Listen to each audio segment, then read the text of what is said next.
तो दोस्तों स्क्रीन सेवी में आप लोगों का स्वागत है। आज हम एक्सप्लेन करने वाले हैं बॉर्डर 2 मूवी को। मैंने थिएटर में जाके फर्स्ट डे फर्स्ट शो देखा है। बॉर्डर जो कि 13 जून 1997 में आया था और बॉर्डर 2 इतने सालों बाद आज रिलीज हुआ है।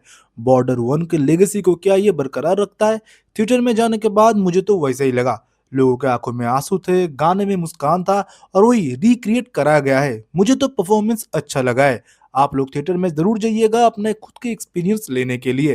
तो ज्यादा देरी नहीं करेंगे, हम एक्सप्लेनेशन शुरू करते हैं। वीडियो को लाइक कर दीजिए और चैनल को सब्सक्राइब, और वीडियो के एंड में आप लोगों के लिए एक सरप्राइजिंग गिफ्ट दी हुई है। चलिए शुरू करते हैं बॉर्डर 2 मूवी की एक्सप्लेनेशन। मूवी की शुरुआत में हमको 1971 इंडिया पाकिस्तान वॉर के बारे में बताया जाता है। कैसे हमारे आर्मी, हमारे सोल्जर्स ने बहुत कम लिमिटेड रिसोर्सेस होने के बावजूद भी अपने पोस्ट को नहीं छोड़ा। कैसे लाखों से ज्यादा पाकिस्तानी सोल्जर को घुटने में आने के लिए मजबूर कर दिया इंडियन सोल्जर्स ने।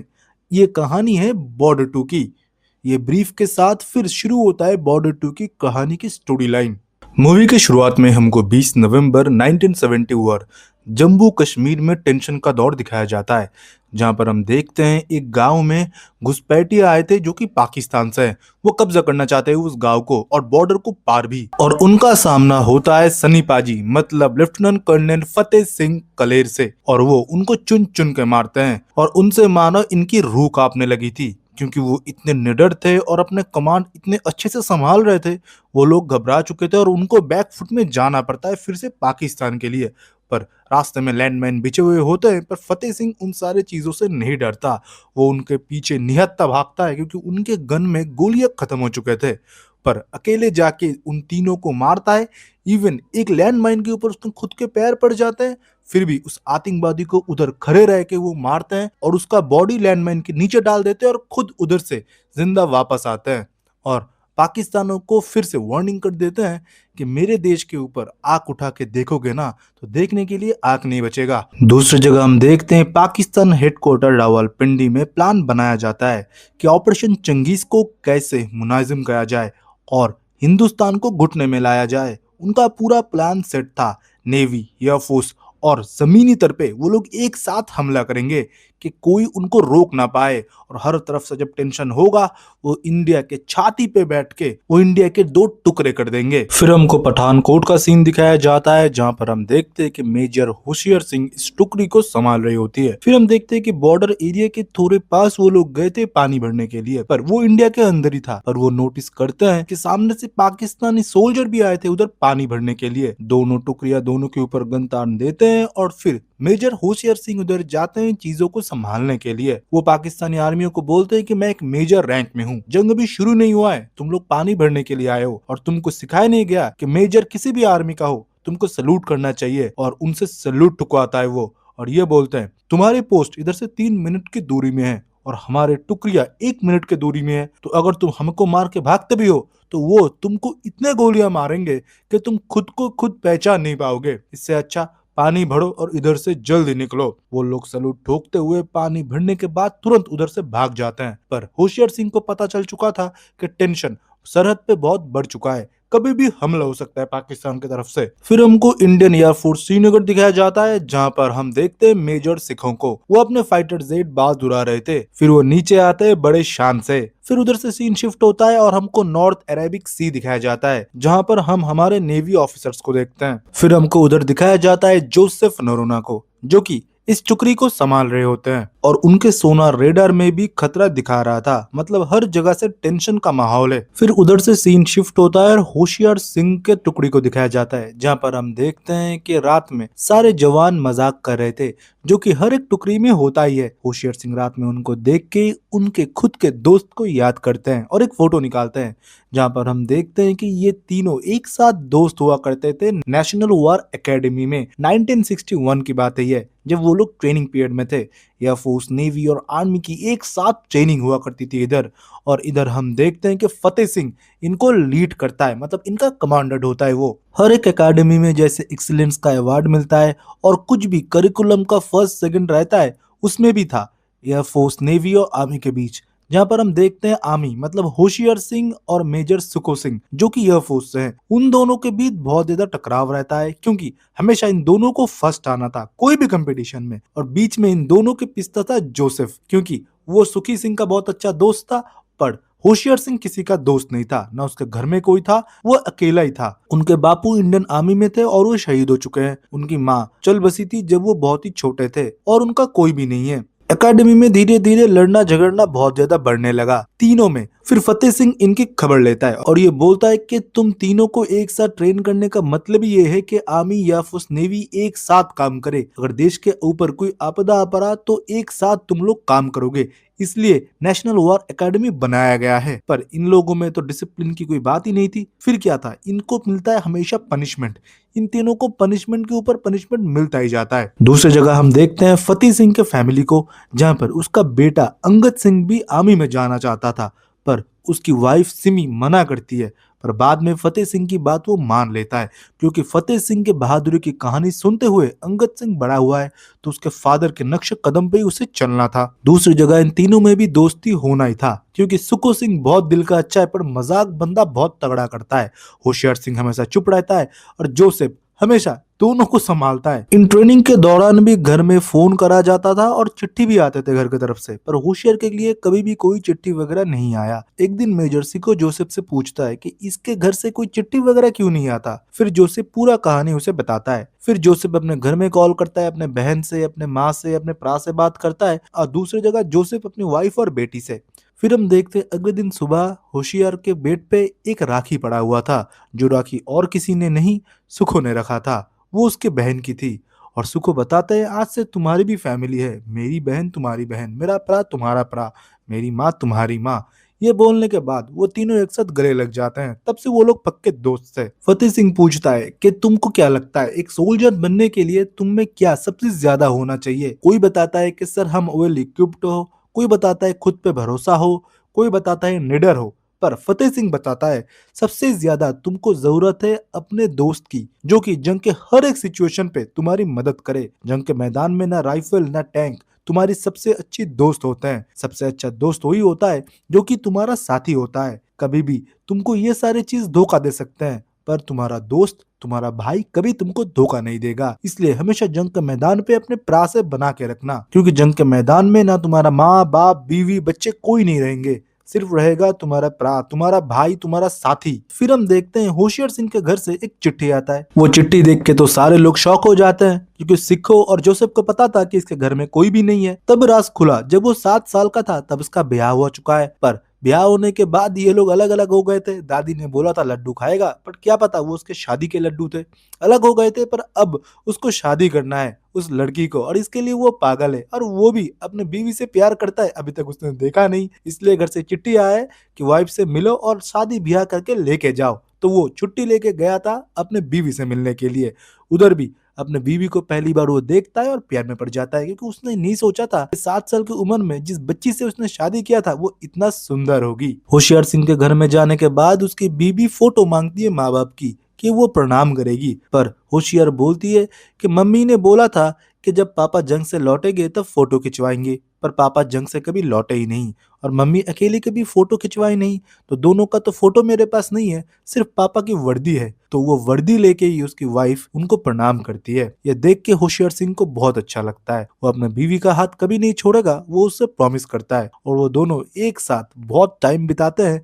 होशियार सिंह पोस्ट में भी आता है, फिर अपने बीवी से लौट के भी मिलता है। होशियार सिंह की बीवी पेट से थी। जब उसको ये पता लगता है वो बहुत ही खुश होता है, अपने बच्चे के लिए एक झूला बनाता है। फिर हमको राखी का टाइम दिखाया जाता है, जहाँ पर हम होशियार, जोसेफ और सिको को देखते हैं। जहाँ पर सिको की बहन उनको राखी पहनाती है और ये बोलती है आप लोगों की शादी हो गई और आपके तो बच्चे भी होने वाले हैं, पर मेरा भाई तो शादी नहीं करना चाहता, एक लड़की पसंद है, फोटो उसके पास है, वो भी राजी है, पर ये खुद पहले बात करने के लिए नहीं जाता। तब होशियार और जोसेफ मिलके ये बताते हैं कि इसको फर्स्ट होने का बहुत ज्यादा शौक है, तो आप लोग बस ये बता दो कि लड़की वालों ने इनको रिजेक्ट कर दिया है।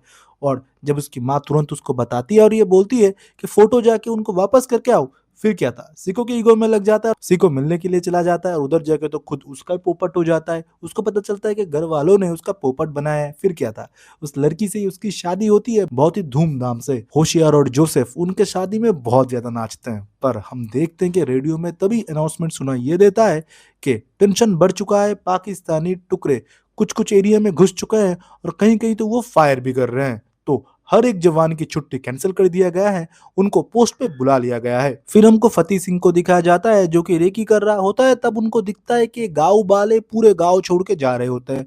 उनके पूछने पे वो बताते हैं कि सरहदों के उस पार बॉर्डर एरिया में उनका हलचल बढ़ चुका है साहब। आप लोग भी इधर आ चुके हो, मतलब गांव हमारा बीच में है, बहुत लोग मारे जाएंगे, इसलिए हम लोग गांव छोड़ रहे हैं एक दिया जला के। क्या पता दिया हमको रास्ता दिखाए और हम फिर से हमारे गांव पे लौट पाए। वो जो गांव का एरिया था उन लोगों ने कब्जा लिया था, मतलब पाकिस्तानियों ने, और कुछ जवानों को मार के उधर रख दिया था। फिर से फतेह सिंह को उस जगह को वापस लेना था और उनको खदेड़ना था उधर से। तो फतेह सिंह अपने टुकड़े को लेके उधर पहुंचते हैं और पहले से नजर रखते हैं रेडियो सिग्नल डिपार्टमेंट पे, कि जहां पर उधर जो रेडियो ऑपरेटर है उनको खत्म करेगा कि वो एयरफोर्स को खबर ना कर पाए। फिर क्या था, फिर वो लोग घुसेंगे, उन सबको मारेंगे और लैंडमाइन बिछा देंगे। अगर वो फिर से अटैक करते हैं तो लैंडमाइन से टैंक वगैरह उड़ जाएंगे। वही प्लान रहता है, वो लोग वही काम करते हैं। पर फतेह सिंह देखता है कि रेडियो ऑपरेटर को मारने के बाद ये सिलसिला नहीं रुकता, बाकी लोग भी रेडियो से कांटेक्ट करने की कोशिश करते हैं। तब वो रेडियो खुद उठाते हैं और ये बोलते हैं कि पाकिस्तानी तो इधर नहीं रहे, इंडियन इधर घुस चुके हैं और उनके एरिया में भी है। तुम लोग अगर अपना जान सही सलामत चाहते हो इधर से चले जाओ, न सरहद बचेगा न तुम लोग बचोगे। तब हम देखते हैं दूसरे एयर से पाकिस्तानी कमांडर ये बोलता है, 1 सितंबर 1965, तुझको याद है तेरा बेटा मरा था ना, तेरा बेटे को तड़पते हुए बिलखते हुए मैंने मारा था और तू भी मरेगा। और ये सुन के मानो हम लोग फ्लैशबैक में चले जाते हैं, जहां पर हमको उस दिन अंगद के एक चिट्ठी मिलता है। वो लोग गुरुद्वारे गए थे, चिट्ठी पढ़ते हुए वो लोग बहुत ही खुश थे कि बेटा सही सलामत है, सब कुछ है। पर हम देखते तभी बिल बजता है घर का और ये खबर आता है कि अंगद जिंदा नहीं बचा। उन लोगों ने फोन करने की भी कोशिश की, पर ये लोग तब गुरुद्वारे थे और उनका बेटा शहीद हो गया। फिर प्रेजेंट टाइम में हम देखते हैं फतेह सिंह ये बताता है, मैं 1 मिनट का मौन रख रहा था, दुश्मन भी अगर मरते हैं ना, हम 1 मिनट की मौन रखते हैं, तू भी तो मरने वाला है, इसलिए मैंने मौन रखा 1 मिनट का। शहीदों के नाम सुन के ना खून खौलता है, ना कि हम लोग डर जाते हैं। तेरी मौत मेरे हाथों होगा, और ये बोल के फोन रख देता है और वो पूरे पोस्ट को ही उड़ा देता है। अभी चकपुरान विलेज जो है उनके कब्जे में है और उन्होंने पूरा लैंडमाइन वगैरह बिछा के पूरा प्लान बना लिया है कि पाकिस्तानी अगर आएंगे टैंक लेके तो इधर से वो जिंदा नहीं बचेंगे, पहले घुसने देंगे फिर जान से खत्म करेंगे उनको। फिर हम देखते हैं तीनों दोस्त अपने पोस्ट में जाते हैं और हर जगह जंग की शुरुआत हो चुकी है। तभी हम देखते हैं कि सिखों के एयरबेस के ऊपर हमला हो जाता है, जहां पर पाकिस्तानी जेट्स आए थे और उधर बॉम्बिंग करने लगे थे। सिखो उस हाई रिस्क एरिया में भी अपना जेट फ्लाई करता है और उनसे भिड़ जाता है। सिखो इस जंग में नहीं बचता, वो मारा जाता है, पर सबको लेकर वो इतना निडर होकर लड़ा था कि आप लोग सोच भी नहीं पाओगे। वो उस जंग में शहीद हो जाता है। दूसरी जगह हम लेफ्टिनेंट जोसेफ को देखते हैं, जिनके नेवल जहाज पे भी हमला हुआ था। उस हमले से वो कैसे भी करके खुद को संभाल ही रहे थे, तभी सबमरीन से उनके ऊपर बॉम्बिंग होता है और उनके शिप में पानी भरना शुरू हो जाता है। नीचे लोग घायल थे, पानी भरना स्टार्ट हो जाता है। पाकिस्तानी लोग बहुत ही खुश होते हैं। ऊपर से हम देखते हैं सोनार रेडर काम करना बंद कर दिया था, इसलिए वो डिटेक्ट भी नहीं कर पा रहे थे। कैसे भी करके लाइव बोट वगैरह से वो लोग उधर से रेस्क्यू करते हैं, पर बोट में जोसेफ रहता है हर एक आदमी सही सलामत निकालने के लिए, पर वो निकालने में नाकामयाब रह जाता है। तभी हम देखते हैं कि दूसरा मिसाइल भी फायर होता है और तभी मानो सोनार एक्टिवेट होता है। वो देखते ही सारे बॉम्बिंग शुरू कर देता है और सबमरीन को जाके वो बॉम्ब टकरा जाता है। सबमरीन को अभी बाहर आना ही था, नीचे वो नहीं रह सकते, नहीं तो सबमरीन के अंदर भी पानी भरना शुरू हो जाएंगे और वो भी मरेंगे। जब वो ऊपर आते हैं और फिर से और एक बॉम्बिंग करता है, फिर हम देखते हैं कि जोसेफ के ऊपर वो बॉम्बिंग का असर बहुत भारी पड़ता है। जोसेफ के पूरा शरीर में रक्त लगा हुआ था, फिर भी वो हार नहीं मानता, क्योंकि वो सबमरीन उस लाइव बोट के पीछे जा रहा था। तभी वो फिर से बॉम्बिंग शुरू करता है, जहां पर हम देखते हैं वो सबमरीन एकदम तहस नहस हो जाता है। पाकिस्तानी सबमरीन एकदम बर्बाद हो जाता है। पर इस जंग में भी हम देखते हैं कि जोसेफ शहीद हो जाता है और ये पूरा खबर देश के अलग अलग यूनिट्स में सर्कुलेट हो चुके थे कि हमारे बहुत सारे जवान शहीद हो चुके हैं। इसी के साथ हमारे हर एक एरिया को पाकिस्तानी कब्जा कर रहे हैं और हम लोग भी डट के उनके मुकाबला कर रहे हैं। फिर हम देखते हैं कि ये खबर सुनने के बाद होशियार सिंह का गुस्सा और ज्यादा बढ़ जाता है। उनको ये खबर पड़ता है कि जरपाल एरिया में पाकिस्तानी अपना डेरा बसाए हुए हैं और वो धीरे धीरे हिंदुस्तान के बॉर्डर की तरफ बढ़ रहे हैं। तो इनके लिए अभी एकदम खेल सीधा था कि वो लोग जाएंगे पाकिस्तान के अंदर, उन सबको मारेंगे और उधर जाके झंडे गाड़ेंगे। और दूसरी जगह हम देखते हैं कि चकपुरान विलेज के ऊपर पाकिस्तानी हमला करना शुरू कर देते हैं और उस जगह डटे रहते फतेह सिंह के आर्मी। वो खुद सबसे निपट रहे थे और पूरा प्लान उन्होंने बनाया था कि टैंक अंदर आएंगे, पर टैंक अंदर नहीं आते, वो बाहर से ही फायर करते हैं क्योंकि पाकिस्तानी सोल्जर्स ने पहले ही देख लिया था कि ये लोग माइंस बिछा रहे थे। और दूसरी जगह हम जरपाल एरिया में देखते हैं जहां पर जब इनको खबर लगता है पाकिस्तानी आर्मी को कि सिर्फ 150 की टुकड़ी मिलके इनको खत्म करने के लिए आए हैं, वो लोग हंसते हैं क्योंकि उन्होंने पूरा प्लान और चक्रव्यूह रच चुका था। पर होशियार सिंह इनसे नहीं डरता, वो अपने टीम को उधर लेके जाता है और पूरा स्ट्रेटजी समझाता है। पहले एलएमजी को खत्म करना है जो कि धुआंधार फायरिंग करेंगे, फिर हम लोग क्रॉल करते हुए जाएंगे और उनके ऊपर बमबारी करेंगे और नीचे उतरने के बाद हम लोग चाकुओं से उनके सीने को छल्ली कर देंगे। और वो लोग वही करते हैं, पर इन फायरिंग में उनके भी बहुत सारे जवान मारे जाते हैं और पाकिस्तान के भी। पर होशियार सिंह डटा रहता है, वो कैसे भी करके एलएमजी एक को खत्म करता है ग्रेनेड मारने के बाद, पर वो भी बहुत ही घायल था। उनके हर एक दोस्त जो कि उनके साथ था वो एक एक करके जा रहे थे, वो उनके आंखों के सामने वो देख रहे थे, उनके घर, उनके बच्चे के बारे में भी उनकी याद आ रही थी, फिर भी वो डटे रहे और याद में अपने बीवी को बोल रहे हैं, मैं जरूर आऊंगा, एक तो मैं चल के आऊंगा, नहीं तो तिरंगे में लिपट के आऊंगा जरूर। होशियार सिंह और उनकी टुकड़ी तादाद में बहुत कम होते हुए भी पाकिस्तानियों के ऊपर वो भारी पड़ रहे थे। एक एक पाकिस्तानियों को उनने चुन चुन के मारा था, वो बहुत ही घायल थे। और लास्ट में हम देखते हैं कि टैंक पाकिस्तानी उनके ओर ला रहे थे। होशियार सिंह के पास टैंक के जवाब के लिए कुछ भी नहीं था, उनके सारे हथियार ऑलमोस्ट खत्म हो चुके थे। और दूसरी जगह हम चकपिरन विलेज में देखते हैं जहां पर हम देखते हैं टैंक के अंदर वही कमांडर था जिन्होंने फतेह सिंह की बेटे को मारा था और वो फिर से फतेह सिंह को ललकारता है।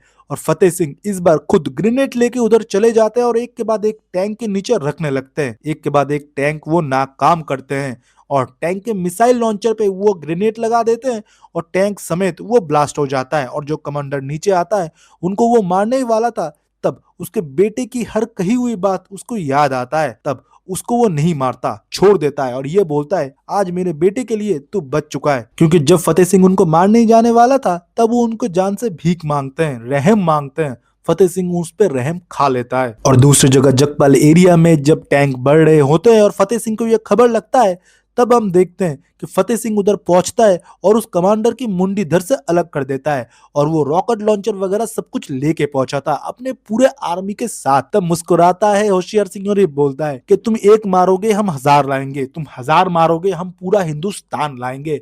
और उसी के साथ उन सबको खदेड़ के पाकिस्तान फिर से भेज दिया जाता है और जरपल एरिया में फिर से देश का तिरंगा लहराता है और सारे लोग सलूट करते हैं। इसी के साथ हमारे बहुत सारे भाई शहीद होते हैं, उनको शहादत दिया जाता है। होशियार सिंह अपने हर एक दोस्त के घर जाता है और सबके अंतिम संस्कार में शामिल होता है। ये सीन बहुत ही हार्ट टचिंग था, हॉल में सारे लोग रो रहे थे।